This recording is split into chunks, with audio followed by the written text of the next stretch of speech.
Hey, welcome in. Well, here's another great example of how when we hear about diversity from the mainstream media, they're not talking about diversity of thought. Because if you disagree with them, and it doesn't matter, your color, your background, your religion, whatever, none of that matters if you disagree with them. They're not into that kind of diversity. And it's becoming increasingly obvious that when they talk about diversity, it's just simply a weapon that they use, which only benefits you if you agree with them. If you agree with, the editorial board of the New York Times, or in this case, Rolling Stone. And if there's any doubt of Rolling Stone's leanings, let's just look at the homepage here. And there's a hit piece on Trump, of course. Yet another one. And here we have the headline, "The NBA's anti-vaxxers are trying to push around the league. And it's working. Conspiracy theories in the locker room. Mask police in the arena. Superstars trying to avoid the shot. After bringing back the culture from COVID, basketball confronts its own civil war." So not all of the NBA players are fully on board, and of course this cannot stand. This cannot stand. I mean, it's all very simple, really. I mean, the media was pushing the BLM narrative, so you put on the BLM gear and kneel before the games, that sort of thing. That's all approved. You're allowed to do that.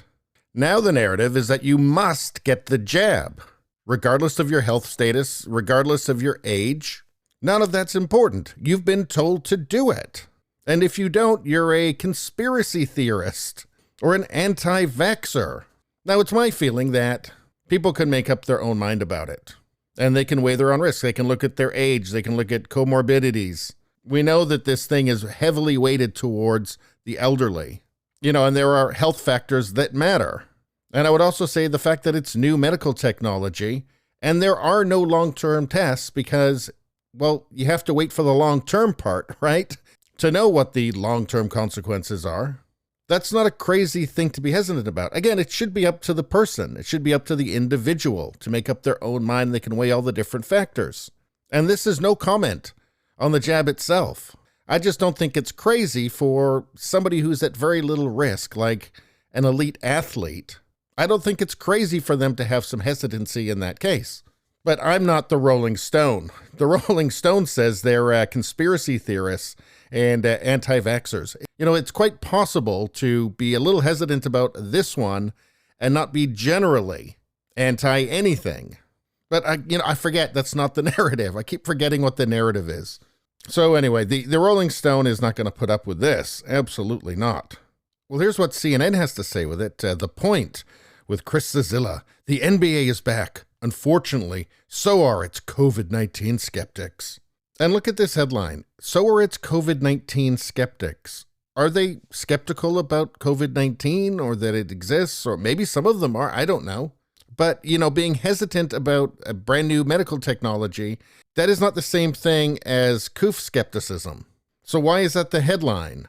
It says here, unfortunately, several elite NBA players use their return to camp to voice their deeply uninformed, according to Chris Cillizza, views on the COVID-19 vaccination and its efficacy.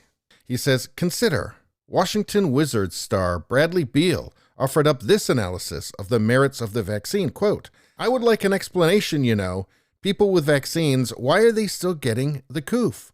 Like, it's funny that, it reduces your chances of going to hospital. It doesn't eliminate anybody from getting COVID, right? So why would this guy have questions? Well, he was told, like the rest of us, that once you get the vaccine, you're home free. Just like everybody was told, you don't need masks. Now you do need masks. Now you need 5 masks. Lab leak theory is a hoax. No, it's not a hoax. I don't find it that strange that people would be a little bit incredulous towards the things they're hearing now. And look, as far as I can see, it looks like it does reduce your chance of going to the hospital. At least now. What the future will hold, we don't know because it hasn't happened yet. But I don't think it's particularly strange. In fact, I think it's very normal to take a look at what has been said, what has been pronounced as absolute truth, which then becomes not true. Like, you just get the jab, then you're fine, then, you can still get it, and then, you still have to wear a mask indoors. In fact, it seems like they're saying you have to be more afraid once you get the jab, which is insane. And it's part of this bizarre messaging that's coming out, where on one hand, the jab is incredibly effective at keeping you out of the hospital or dying. On the other hand, you have to be terrified, because a newborn 5 towns over isn't vaccinated. So it can't be both of those, can it? So I guess the standard now is that you just have to be completely credulous and have a memory that doesn't last longer than 5 minutes. Because if you do, you're a conspiracy theorist, apparently. I don't know. They're not the ones who look like conspiracy theorists to me. Anyway, that's all I got to say about that. Please subscribe, like, and share. That really helps me out. If you just like to listen, there's the podcast, Radio Baloney. It's on pretty much every platform. If you look for it, you will find it. Thank you very much. I'll see you next time.